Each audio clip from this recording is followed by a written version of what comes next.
Hello everyone, welcome to physics वाला। प्यारे प्यारे बच्चों, आप सभी का स्वागत है पीडब्ल्यू के ऑनलाइन और भव्य मंच पर। मैं हूं सत्यम और यहां पर हम आपसे रूबरू हो रहे हैं उदय बैच के अंदर। मैं कनेक्ट कर रहा हूं अपने कक्षा 9 के प्यारे प्यारे विद्यार्थियों के साथ। और प्यारे बच्चों, यहां पर मैं आपको एक बार फिर से एक बात बताना चाहूंगा कि इस बैच के अंदर हम पढ़ रहे हैं कक्षा 9 की हिंदी, और इस हिंदी के साथ साथ आज का जो हमारा विषय है वह है संधि। ठीक है। अब संधि की जब चर्चा हो रही है तो यहां पर बात जो है ना वो हिंदी की संधि की नहीं हो रही है, संस्कृत के अंदर संधि की चर्चा हो रही है। ठीक है। अब देखो, चाहे बात हिंदी में हो या संस्कृत में हो, कुछ विषय जो है वो एक जैसे ही हो जाते हैं। जैसे व्याकरण का जो विषय है, व्याकरण की जो प्रत्यय की चर्चा है, वो सारी की सारी एक जैसी ही प्रतीत होती है। अब यहाँ पर प्रत्यय शब्द का अर्थ केवल उपसर्ग और प्रत्यय से नहीं है, बल्कि एक कॉन्सेप्ट से है, एक संप्रत्यय से है कि जहां पर किसी चीज की बात की जाती है तो उस चीज को हम प्रत्यय भी कहते हैं। ठीक है। चलिए, तो भाई आज हम डिस्कस करने वाले हैं संस्कृत के अंदर व्याकरण को। ठीक है, संस्कृत व्याकरण को। अब भाई जब व्याकरण की चर्चा हो ही रही है तो एक बात जहन में आ जाती है कि सर जी, व्याकरण पढ़ना क्यों जरूरी है, क्यों अनिवार्य है। ठीक है। तो यहाँ पर ना एक छोटी सी कहानी है जो मुझे इस बात को लेकर याद आई, तो पहले हम वो कहानी सुनते हैं और फिर चीज़ों को हम आगे बढ़ाते हैं। तो होता एक बार यूं है कि एक गुरुजी के पास एक शिष्य जाता है। ठीक है। और कहता है, जैसे आपके मन में जिज्ञासा आती है ना, वैसे ही उस शिष्य के मन में जिज्ञासा आई कि गुरुजी, ये व्याकरण पढ़ना क्यों जरूरी है। तो गुरुजी ने कहा कि भाई व्याकरण पढ़ना बहुत ज़रूरी है, और इसका कारण यह है कि कहीं तुम अपने स्वजनों को, ठीक है, अपने स्वजनों को स्वजन ना बना दो। ठीक है, यानी कि अपने स्वजन को तुम स्वजन ना बना दो। ठीक है, इसीलिए तुम्हें व्याकरण पढ़ना जरूरी है। अब जब ये बात गुरुजी ने कही तो शिष्य फिर नहीं समझ पाया कि भाई ये स्वजन और स्वजन में क्या अंतर होता है। गुरुजी, मैं ये बात समझा नहीं। तो गुरुजी फिर कहते हैं कि प्यारे बेटा, प्यारे बच्चा, बात ये है, स्वजन का अर्थ होता है अपने लोग। कौन? अपने लोग, जैसे परिवार। ठीक है, हमारे मित्र, हमारे सखा, तमाम तरीके के स्वजन, मतलब जो आपके प्रिय हैं, आपके प्रिय बंधु बांधव भी हो सकते हैं, आपका परिवार भी हो सकता है। और स्वजन का अर्थ होता है कुत्ता। ठीक है, कुत्ता। तो कहीं तुम अपने स्वजन को स्वजन न बना दो, इसीलिए व्याकरण पढ़ना अनिवार्य है। अब यहाँ पर ये बात तो केवल गुरुजी ने व्यंग में कही थी, पर इसका अर्थ बहुत गहरा है। अर्थ कैसा गहरा है कि आपको ये पता हो कि आप क्या कर रहे हैं, आपकी क्रिया से, आपके हाव भाव से, आपके कर्म से क्या प्रभाव पड़ने वाला है, कौन सी चीज़ें बनने वाली हैं और कौन सी चीज़ें बिगड़ने वाली हैं, इसी का बोध जो है वो व्याकरण कराती है। तो इसीलिए व्याकरण पढ़ना अनिवार्य है। और व्याकरण इसीलिए हमारे सिलेबस में डाली जाती है। व्याकरण केवल भाषा का सिद्धांत नहीं है कि भाई व्याकरण जो है वो भाषा का सिद्धांत, इस तरीके से भाषा को प्रयोग किया जाता है। बात केवल वहां तक सीमित नहीं है। संस्कृत के अंदर व्याकरण जो है ना वो बुद्धि का बोध भी कराती है। ये बताती है कि आप कितने प्रतिभावान हो सकते हैं, आपके जो अंदर का कौशल है, जो नैतिक आचरण है, वो कहाँ लेकर जाता है। इसीलिए संस्कृत को जो है ना वो लौकिक भाषा नहीं, अलौकिक भाषा कहा जाता है, देव भाषा कहा जाता है। क्योंकि भाषाओं का प्रभाव केवल वाणी तक सीमित नहीं होता है, संस्कृत के अंदर वाणी से अलग होता है। हमारा जो चरित्र है वो संस्कृत के माध्यम से निखरता है। इसीलिए संस्कृत को देव भाषा कहा जाता है, अलौकिक भाषा कहा जाता है। अब आइए बच्चों, जब हम जान ही चुके हैं कि संस्कृत पढ़ना क्यों जरूरी है, तो बात करते हैं कि हम कैसे पढ़ने वाले हैं। तो सबसे पहले हम ये जानेंगे कि संधि होती क्या है, फिर बात करेंगे संधि के प्रकारों की। हमारे सिलेबस में बेटा केवल दो ही प्रकार हैं, कक्षा 9 के सिलेबस के अंदर ना दो भेद हैं संधि के, केवल दीर्घ संधि और गुण संधि, जो कि स्वर संधि का भाग है। ठीक है, स्वर संधि के अंदर हमें केवल दो चीजें पढ़नी है, तो केवल हम उन दो पर ही कॉन्सेंट्रेट करेंगे, केवल उन दो चीजों को ही सीखेंगे। ठीक है, चलिए आगे बढ़ते हैं। तो यहां पर भैया जी सबसे पहले बात करते हैं कि संधि यानी क्या।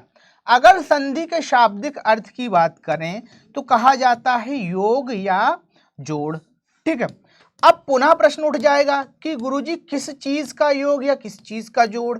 तो भैया कहा जाता है दो वर्णों का जोड़। किसका जोड़? दो वर्णों का जोड़ कहा जाता है, या दो वर्णों का योग। अब भाई दो वर्णों के योग से जो विकार जन्म लेता है उसे ही संधि कहा जाता है। क्या कहा जाता है? कि जब भी दो वर्ण आपस में जोड़ें और उनके वर्ण से जो, उनके योग से जो विकार जन्म ले, वही संधि कहलाता है। वर्ण क्या होता है, इस बात को भी समझ लो। वर्ण जो है वो भाषा की मूलभूत इकाई है। वर्ण या अक्षर, ठीक है, अक्षर जो है वो भाषा की मूलभूत इकाई है, ठीक है। और अक्षर यानी जिसका कभी क्षर नहीं, यानी कि जिसको तोड़ा नहीं जा सकता, ठीक है। तो यहां पर भी अक्षर या वर्ण के दो प्रकार हो जाते हैं। कौन कौन से? एक तो हो जाता है स्वर और एक होता है व्यंजन, ठीक है। तो यहां पर इन्हीं दोनों के प्रकार के माध्यम से हमें संधियां दिखाई देती हैं। संधियों के प्रकार भी इसी चीज से, यानी कि यहीं से निकलते हैं। जैसे एक प्रकार बनता है आपका स्वर संधि। क्या बनता है? स्वर संधि, ठीक है, संधि, ठीक है। और दूसरा बनता है व्यंजन संधि। अब बेटा संस्कृत के अंदर ना हमें विसर्ग संधि भी देखने को मिलती है। क्या मिलती है? विसर्ग संधि, ठीक है। चलिए, तो ये तीन प्रकार जो है वो हमें यहाँ पर देखने को मिलते हैं, ठीक है। अब आपके मन में ये भी आ रहा होगा कि सर जब वर्ण दो हैं तो संधियाँ तीन क्यों हैं? तो बेटा इस सवाल का जवाब हम आगे सीखेंगे, ठीक है। जब हम संधियों के बिल्कुल एंड में पहुँच जाएंगे तो वहाँ पर हम जानेंगे कि भाई जब वर्णों के प्रकार दो हैं, जब स्वर और व्यंजन होते हैं तो संधियाँ तीन क्यों होती हैं, ठीक है। इस चीज़ को हम वहाँ पर समझेंगे। आइए बढ़ते हैं। सबसे पहले यहाँ पर हम अपनी चर्चा को पूरा करते हैं कि भाई संधियों के कौन कौन से प्रकार होते हैं। तो ये तो हमने जान लिया कि स्वर संधि होता है, एक व्यंजन संधि होता है। जब स्वर को स्वर में जोड़ा जाता है तब वहाँ पर स्वर संधि होती है। जब व्यंजन को व्यंजन से जोड़ा जाता है, यानी कि जब स्वर को व्यंजन से जोड़ा जाता है, सॉरी एक चीज़ गलत बोल दिया मैं, कि जब वो व्यंजन के अंदर या स्वर को जोड़ा जाता है या स्वर के अंदर व्यंजन को जोड़ा जाता है तब वहाँ पर जो है व्यंजन संधि होती है। और अम आह से जो संधियाँ जन्म लेती हैं उन्हें विसर्ग संधि कहा जाता है। स्वर संधि के ही बेटा कई प्रकार होते हैं, ठीक है। जैसे आप कौन से पढ़ रहे हैं? केवल आप पढ़ रहे हैं दीर्घ स्वर संधि और गुण स्वर संधि, पर इसके अलावा भी कई प्रकार होते हैं। जैसे वृद्धि होता है, वृद्धि के अलावा अयादि संधि होता है, और अयादि के अलावा भी पूर्व रूप संधि, पर रूप संधि और प्राकृतिक संधि भी, यानी कि प्रकृति संधि भी संधियों की कुछ प्रकार होते हैं। पर उनकी चर्चा इस समय हम नहीं करेंगे। इस समय हम बात करेंगे दीर्घ संधि की। अब ये दीर्घ संधि क्या होती है? तो इस बात को समझो भैया कि दीर्घ संधि यानी कि जब दीर्घ संधि, जब समान स्वर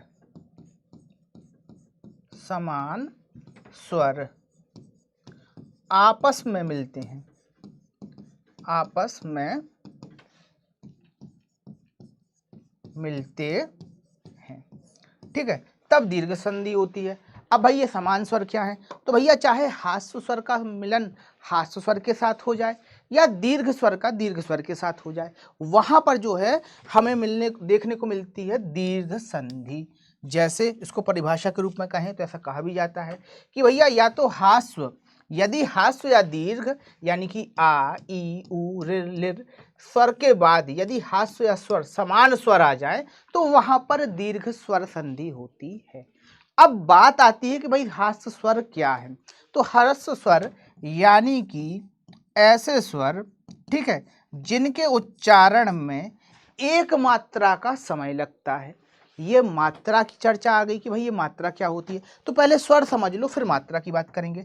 ह्रस्व स्वर के अंतर्गत आता है आ, यानी कि छोटा आ, छोटी ई, उ, ऋ ऋषि का, ठीक है, ऋ और लिर, ठीक है। इसको हम क्या कहते हैं? इन्हीं को 1 2 3 4 5, ठीक है, इन 5 को हम कहते हैं ह्रस्व स्वर और इन्हें मूल स्वर भी कहा जाता है, ठीक है, क्योंकि इन्हीं के संयोग से अन्य स्वरों की उत्पत्ति होती है। अब जब इन्हीं स्वरों के बाद देखो ह्रस्व स्वर का जो चिन्ह होता है वो एक चिन्ह होता है ऐसा खड़ा डंडा, ठीक है। अब यहाँ से बात को आगे समझो कि मात्रा की चर्चा छूट गई थी कि भाई मात्रा क्या है। तो स्वर के उच्चारण में जितना समय लगता है, किसी वर्ण के उच्चारण में जितना समय लगेगा उसे ही मात्रा कहते हैं। ह्रस्व स्वर के उच्चारण में कम समय लगता है। जैसे मैंने कहा आ, तो आ के उच्चारण में बहुत कम समय लगता है, इसीलिए आ का जो मात्रा है वो एक मात्रा गिनी जाती है, ठीक है।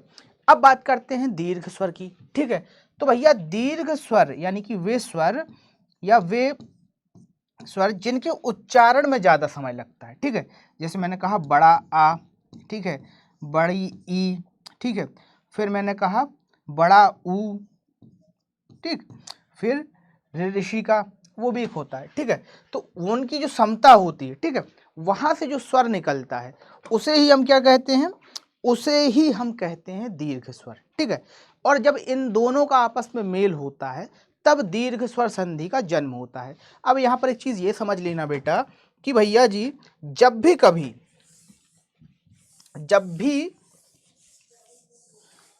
दीर्घ स्वर संधि के अंदर कि भाई जब दो स्वर आपस में मिले तो कैसे स्वर मिले, जो दीर्घ हो, ह्रस्व स्वर या दीर्घ स्वर मिले आपस में तो वहां पर दीर्घ स्वर संधि होती है। अब आइए इसके कुछ उदाहरणों से परिचित होते हैं। जैसे हम देख पा रहे हैं दैत्य धन अरि, दैत्यारी। अब देखो दैत्य धन अरि दो शब्द हम आपस में जोड़ रहे हैं, पर यहां पर दो शब्द नहीं बल्कि दो वर्ण आपस में जोड़ रहे हैं, या, ठीक है, और जिसमें छुपा है क्या, आपका आ, ठीक है। या के साथ आ भी तो छुपा है वरना या जो है वो आधा हो जाता है, ठीक है। तो आ धन आ धन आ के संयोग से क्या आया, या, ठीक है, आ, इससे बना दैत्यारी, ठीक है। यहाँ पर किस चीज का संयोग हुआ था, आ से आ का संयोग हुआ था, इसीलिए यहाँ पर बड़ा आ दिखाई दिया। फिर देखो दूसरा एग्जाम्पल क्या है, वीर धन अंगना, ठीक है, वीर धन अंगना। अब यहाँ पर भी आ के साथ आ का संयोग हो रहा है, इसीलिए यहाँ पर आ रहा है बड़ा आ, ठीक है। अब देखो यहाँ ना एक चीज और सिंपल सी बात है, तुम कैसे पहचानोगे कि ये दीर्घ स्वर संधि का उदाहरण है या नहीं है। तो उसको पहचानने का सिंपल सा ट्रिक ये है बेटा कि उसके बीचों बीच देखना, ठीक है। जब भी दो शब्द आपस में जुड़ रहे हों तो वहां पर देखना अगर दीर्घ स्वर संधि है तो वहां पर जरूर बड़ा आ, बड़ी ई, ठीक है, या बड़ा ऊ, ठीक है, ये तीन पक्का होंगे, ठीक है। या तो बड़ा आ की मात्रा होगी, या तो बड़ी ई की मात्रा होगी, या फिर बड़ा ऊ की मात्रा होगी, ठीक है। 100% ये होंगी। और अगर ये हैं शब्द के जुड़ने में तो समझ जाइएगा कि वहां पर जो है ना वो दीर्घ स्वर संधि है, ठीक है। चलिए आगे देखते हैं अगला उदाहरण क्या है, कमल धन आकार कमलाकर, ठीक है। देखो क्या लिखा है, कमल धन आकार बराबर कमलाकार। अब कमलाकार के अंदर भी आपको जो है ना दीर्घ स्वर संधि दिखाई दे रहा है। उसी प्रकार से औषधालय, औषधि धन आलय, औषधालय, परीक्षा धनार्थी, परीक्षार्थी, विद्या धनार्थी, विद्यार्थी, विद्या धन आलय बराबर विद्यालय, ठीक है। वार्ता धन अलाप, वार्तालाप, ठीक है, ये वाला इंपॉर्टेंट है बेटा, पूछ सकता है आपसे, वार्ता धन अलाप बराबर वार्तालाप। इन सभी के अंदर क्या चीज कॉमन दिखाई दे रही है कि या तो आ से आ का संयोग हो रहा है या फिर छोटे आ से बड़े आ का संयोग हो रहा है। तो एक चीज हमेशा याद रखिएगा कि जब समान स्वरों का आपस में संयोग हो रहा हो, यानी कि आ का आ से संयोग हो रहा हो, छोटे आ का बड़े आ से संयोग हो रहा हो, या बड़े आ का छोटे आ से संयोग हो रहा हो, वहां पर दीर्घ स्वर संधि होती है। चलिए आगे बढ़ते हैं, चर्चा को विस्तार देते हैं और बात करते हैं अगले प्रकार की, यानी कि अगले प्रकार की, अगले स्वर की। तो देखो बेटा अभी हमने आ को सीखा, उसी प्रकार से अगर ई का संयोग बड़ी ई से या छोटी ई का संयोग बड़ी ई से, बड़ी ई का संयोग बड़ी ई से, ठीक है, ई का संयोग, इस चीज को हमेशा नोट कर लेना, ठीक है, ये इंपॉर्टेंट कीवर्ड है, ठीक है, उसका कि अगर ई का संयोग कहीं आपको दिखाई दे रहा है, यानी कि कहीं भी किसी भी शब्द में बड़ी की मात्रा दिखाई दे रही है दो शब्दों को जोड़ते हुए, ठीक है, तो वहां पर जो है वो क्या हो जाता है, दीर्घ स्वर संधि। जैसे कवि धन इंद्र, कवींद्र। अब कवींद्र के अंदर बड़ी की मात्रा आपको दिखाई दे रही है स्पष्ट रूप से, और शब्द भी बदलता हुआ दिखाई दे रहा है, कवि धन इंद्र, कवींद्र, कवियों का राजा, ठीक है, कवींद्र मतलब कवियों का राजा, ठीक है।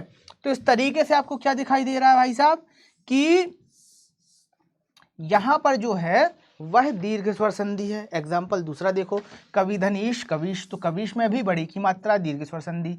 परीक्षा, परधन इच्छा मतलब दूसरे की इच्छा, परिधन इच्छा मतलब दूसरे की इच्छा, यहां पर भी हमें क्या दिखाई दे रहा है, दीर्घ स्वर संधि।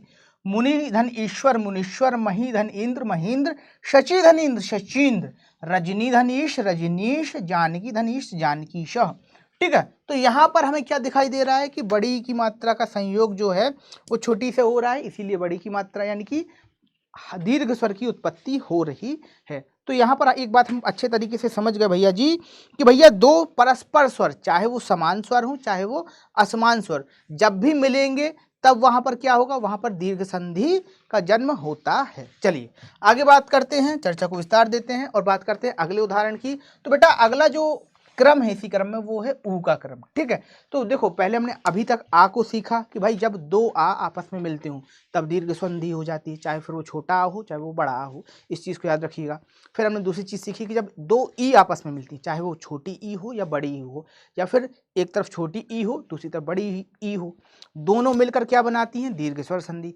अब ऐसा ही सेम होता है ऊ के साथ, चाहे छोटा ऊ हो चाहे बड़ा ऊ हो, दोनों आपस से में मिलकर बड़ा ऊ बनाते हैं, जिसकी मात्रा होती है ना इस तरफ गुंडी, ठीक है, उसको बनाते हैं। उदाहरण देखो, भानुधन उदयः, भानुदयः मतलब भानु का उदय होना। ठीक है, इसके अंदर क्या चीज़ है कि छोटे ऊ के साथ छोटे ऊ का संयोग हो रहा है और बड़े ऊ का प्रकटीकरण हो रहा है, यानी कि छोटा ऊ मिलकर आपस में लघु स्वर जो है, ठीक है, आपका ह्रस्व स्वर जो है वो मिलकर दीर्घ स्वर को उत्पन्न कर रहा है। ठीक है, इसी प्रकार से क्या है, विधुधन दय, विधुदय, अब इसका भी क्या है कि भैया छोटा ऊ मिलकर आपस में बड़ा ऊ बना रहा है। ठीक है, फिर देखो आगे क्या है, इसी प्रकार से लघुर्मी मतलब लघुर्मी, धातुष्मा मतलब धातुष्मा। ठीक है, छोटा ऊ मिलकर बड़े ऊ के संयोग से बड़ा ऊ बना रहा है। यहाँ पर देखो चेंज हो जाता है, छोटा ऊ का संयोग बड़े ऊ से होता है और बड़ा ऊ जन्म ले लेता है। ठीक है, फिर देखो क्या है, वधूधन उत्सव, वधूत्सव भी सेम वही है।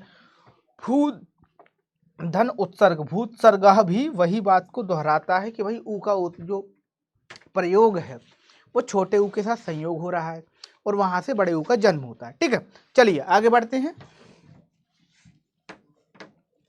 और बात करते हैं अगले प्रकार की। अब देखो बेटा यहाँ पर ना ऋषि का भी एक प्रकार दिखाई देता है। ऋषि का संयोग देखो, ऋषि मूलतः जो है वो लघु स्वर माना जाता है, ठीक है, यानी कि ह्रस्व स्वर माना जाता है, और इसका संयोग जब होता है तो दीर्घ स्वर भी यहाँ से जन्म लेता है। ठीक है, यानी कि दीर्घ स्वर संधि का एक प्रकार ये भी बनता है, जैसे पितृधन ऋणम क्या हो गया, पितृणम। ठीक है, फिर होत्रधनकारा हो गया, होत्रकारा, तो रा के साथ लकार को जन्म होता है ना तो वो अकार के रूप में जन्म लेता है। ठीक है, तो ये भी एक उदाहरण है। हालांकि आज के समय में ये देखने को बहुत कम मिलता है, संस्कृत की दुनिया में भी इतना ये प्रचलित नहीं है अब आजकल, क्योंकि उस प्रकार की संस्कृत प्रयोग में की नहीं जा रही है।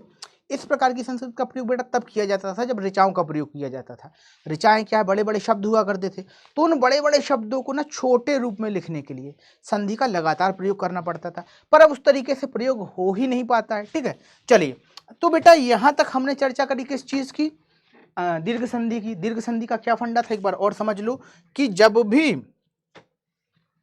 दीर्घ संधि का सिंपल सा फंडा सिर्फ इस चीज को लेकर है कि जब भी आ के साथ, ठीक है, आ का संयोग होगा, चाहे वो छोटा आ हो या चाहे बड़ा आ हो, वहां पर जो शब्द आएगा उसमें बड़ा आ होगा, और यही जो है वो दीर्घ संधि है। ठीक है, इसी की तरह अगर छोटी ई है और छोटी ई के साथ साथ बड़ी ई है, इन दोनों के संयोग से जब भी कोई अगला स्वर आएगा, ठीक है, वो क्या हो जाएगा, दीर्घ स्वर, यानी कि बड़ी ई होगी। ठीक है, अब इसको ऐसे भी देख सकते हो कि भैया मैंने लिखा देवधन आलय, क्या लिखा, देवधन आलय, देवधन आलय, आलय वो क्या बन गया, देवालय, देवालय। ठीक है, तो यहाँ पर क्या तय हो गया कि भाई यहाँ भी आ था, देव में भी आ था और आलय में भी आ था, तो दो समान स्वर मिलके जिस स्वर का निर्माण करते हैं, जिस विकार को जन्म देते हैं, वही जो स्वर होते हैं वो क्या कहलाते हैं, दीर्घ स्वर संधि कहलाती है। अब समान स्वर का अर्थ यहाँ पर ये समझ लो कि समान स्वर मतलब छोटा आ और बड़ा आ, फिर चाहे लघु हो या दीर्घ हो ये हो जाएगा, लेकिन समान होना चाहिए। आ का संयोग आ के साथ होगा, ई का संयोग बड़ी ई के साथ होगा, ऊ का संयोग बड़े ऊ के साथ होगा, तभी दीर्घ स्वर संधि का जन्म होता है। ठीक है बच्चा, चलिए आगे बढ़ते हैं, चर्चा को देते हैं विस्तार और बात करते हैं गुण स्वर संधि की। तो भैया गुण स्वर संधि क्या है इस बात को समझो। गुण स्वर संधि के अंदर ना क्या किया जाता है कि आ और आ का संयोग जो है ई उ रिर और लिर के साथ होता है। ठीक है, और इसी के साथ कुछ ध्वनियां जो हैं वो जन्म लेती हैं। जब भी आ हो और आ के उपरांत ई आ जाए, उ आ जाए, रिर आ जाए और लिर आ जाए, तो वहां पर जो विकार जन्म लेगा उस विकार का नाम ही गुण स्वर संधि है। ठीक है, अब देखो होता क्या है, मान के चलो अगर आ का संयोग, आ या छोटे आ का संयोग, सॉरी बड़े आ का संयोग अगर करते हैं किससे, ई से या बड़ी ई के साथ, ठीक है, ऊ या बड़े ऊ के साथ, ठीक है, फिर रिर के साथ, ठीक है, तो कुछ ध्वनियों का जन्म होता है। किस किस ध्वनियों का जन्म होता है? जैसे आ के साथ ई का संयोग करने से ए का जन्म होता है। किसका? ए का, जिससे एड़ी की मात्रा लगती है। ठीक है। ऊ के साथ संयोग करने से ओ का जन्म होता है। किसका? ओ का। औ औरत वाले जो ओ होता है ना, उसका जन्म होता है। ठीक है। और ऋ के साथ जब संयोग होता है, ऋ ऋषि के साथ संयोग होता है, तो आ के साथ रा की उत्पत्ति यानी कि ऋ की उत्पत्ति होने से वो अर के रूप में बदल जाता है। किसके रूप में? अर के रूप में। ठीक है। अब इस चीज को समझो भैया। ये तो हो गई कि टर्मिनोलॉजी हो गई कि भाई मुख्य मुख्य बातें क्या हैं, इससे शब्द कैसे बनते हैं। ठीक है, ये बात भी है। जैसे मैंने एक शब्द कहा देवधन इंद्र। मैंने क्या कहा? देवधन इंद्र। देवधन इंद्र। ठीक है।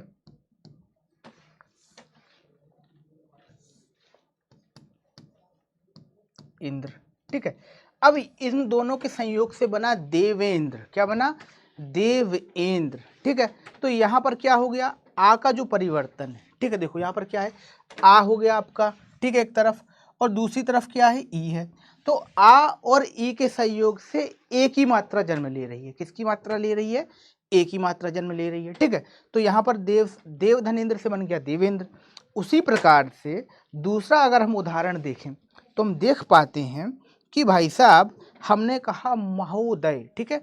महाधन उदय, वहां क्या बन गया? उदय। ठीक है।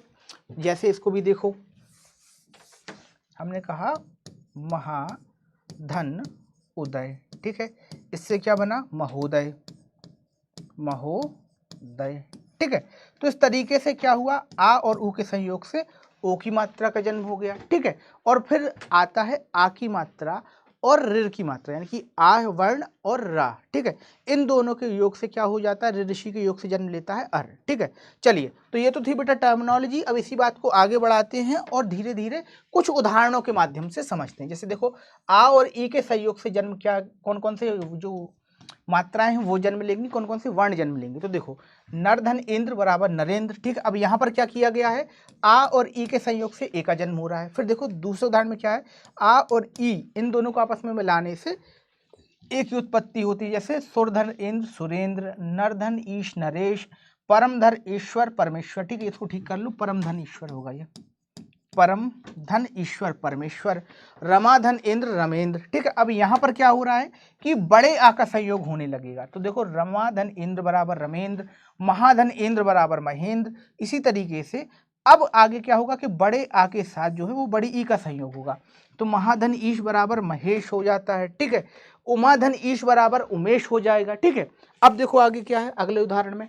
फिर इसी तरीके से वीर धन उचित वीरोचित, यानी कि आ का ऊ के साथ संयोग हो गया और ओ वर्ण यानी कि ओ की जो मात्रा है वो जन्म ले लेती है। ठीक है। तो आ और ओ के संयोग से किसकी मात्रा जन्म ले रही है? ओ की। ठीक है। फिर देखो क्या है? मानव धन उचित मतलब मानवोचित, और यहां पर आ और ऊ के उच्चारण से, आ और ऊ के योग से किसका जन्म हो रहा है? ओ का। ठीक है, ये बात याद रखना। फिर देखो आगे सेम वही है। सूर्य धन ऊर्जा बराबर सूर्योजा, नव धन ऊड़ा मतलब नवोड़ा, उत्साह। ठीक है, अरे सॉरी उत्साह तो था ही नहीं कहीं। तो देखो यहाँ पर आ धन ऊ बराबर ओ बन रहा है, महाधन उत्सव मतलब महोत्सव, महाधन उष्ण मतलब महोष्ण, और दया धन उर्मी मतलब दयोर्मी। तो यहाँ पर देख रहे हो सेम वही बात है कि आ का परस्पर ऊ के साथ संयोग हो जाए तो ओ जन्मता है, और ये जो ओ है वो क्या बताता है? गुण स्वर संधि। अब यहाँ पर एक बात और आती है जहन में कि भैया गुण स्वर संधि को सर हम पहचाने कैसे?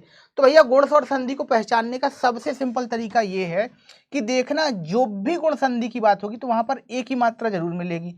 कहीं कोई ऐसा शब्द आपको दिखाई दे जहां पर ए या ओ की मात्रा हो, ठीक है, तो वहां फटाक से समझ जाना कि ये गुण स्वर संधि का उदाहरण है। ठीक है। देखो गुण मतलब क्या भाई? सबके पास दो सींग होते हैं, पर जिसके पास एक सींग हो उसके अंदर खास गुण है, और यही जो गुण है, ये जो एक सींग का गुण है, ये पाया जाता है केवल और केवल गुण स्वर संधि में। ठीक है। तो इस तरीके से भी तुम इसको याद रख सकते हो। एक और बेटा कॉम्बिनेशन है इसका वर्णों का, वो है आधन रा के साथ, यानी कि आधन ऋ ऋषि के साथ यानी ऋ के साथ। तो जब आ का संयोग ऋ के साथ होता है तो वहां अर बनता है। ठीक है। उदाहरण के माध्यम से समझो, देवधन ऋषि क्या बन गया? देव ऋषि। यहाँ क्या हुआ था? आ का संयोग ऋ ऋषि के साथ होता है। ठीक है। जैसे देखो देव, अब यहाँ वा में जो है ना वो आ छुपा हुआ है, और अगर वा के साथ वाले आ को हटा दिया जाए तब वो इस तरीके से हो जाता है, यहाँ हलंत लग जाती है। ठीक है, ये छोटी छोटी चीज़ें जो आप पहले से जानते हैं, पर ध्यान रखना जरूरी होता है, क्योंकि ये छोटी छोटी मगर मोटी बातें हैं, अगर हाथ से चूक गई तो बहुत भयंकर नुकसान भी हो जाता है। ठीक है बच्चा, तो ये थी। अब देखो अगला उदाहरण क्या है, सप्तधन ऋषि सप्त ऋषि, यानी कि 7 ऋषियों का समूह। अब यहाँ पर भी देख लो क्या किया है कि आ के साथ ऋषि को जोड़ा है, तो क्या बना, सप्तर ऋषि, मतलब ऋ का जो संयोग जब आ के साथ होता है तो वो अर के रूप में कन्वर्ट हो जाता है। ये चीज़ हमें दिखाई भी दे रही है और समझ में भी आ रही है। ब्रह्म धन ऋषि ब्रह्मर्षि, वसंत धन ऋतु मतलब वसंत ऋतु, कृष्ण धन रिद्धे मतलब कृष्ण रिद्धे। ठीक है, तो इस तरीके से बेटा हमने यही समझा कि भाई गुण स्वर संधि क्या होता है। ठीक है, गुण स्वर संधि के अंदर जो प्रमुख विकार जन्म लेता है वो ए और ओ का विकार जन्म लेता है। ठीक है, तो ये बात हमें समझ में आई। और बेटा बढ़ते हैं आगे। इसी के साथ जो है ना एक और था कि आ का ऋ के साथ प्रयोग होता है, तो महर्षि तो सारी चीज़ें हम सीख ही चुके हैं। ठीक है, चलिए, तो बेटा ये था इस बार का सेशन। मिलते हैं अगले सेशन में कुछ नया लेकर, कुछ खास लेकर। तब तक के लिए बने रहिए PW परिवार के साथ। धन्यवाद।